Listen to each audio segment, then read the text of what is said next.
Embeera y'obudde okuva mu Unima era twesiimye okuba ng'okyali naffe. Nze Annet Nakimbgwe.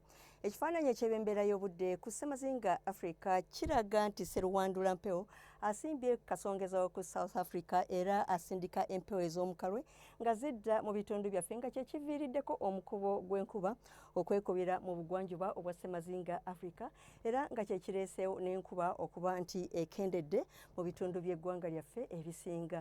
Ku makya tusuubira enkuba ey'ebiwugiro ku nnyanja Nalubaale n'ebitundu ebimu e Masaka. Olwo ebitundu by'eggwanga ebisigaddeyo tusuubira omusana okwaka nga bwe gukubaakubamu.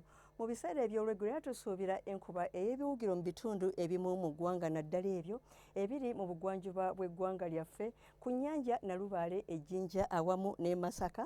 Ebbugumu ly'empewo erya waggulu lyo tulisuubira okuba ku centigrades 3 okutuukira ddala ku 31 mu kitundu eky'omubukiikakkono bw'eggwanga lyaffe, so nga ate mu kitundu eky'omubukiikaddyo bw'eggwanga lyaffe tusuubira temperature okuba wakati wa centigrades 29 okutuukira ddala ku 3. Ate yo e Kasese tusuubira temperature okutuuka ku centigrades 32 era e Kabaale nayo tusuubira temperature okutuuka ku centigrades 25.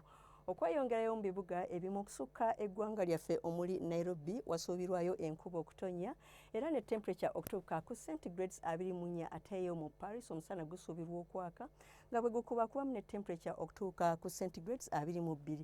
Mu New York wasuubirwayo enkuba omusuubirwa okubeera n'okubwatuka kw'eggulu. Ate yo e Dubai omusana gusuubirwa okwememula ne temperature okutuuka ku centigrades 42. Yo London wasuubirwayo enkuba ne temperature okutuuka ku centigrades 17. Weebale kubeera naffe akaseera kano, tulindire nate nkya akadde ke kamu. Weeraba.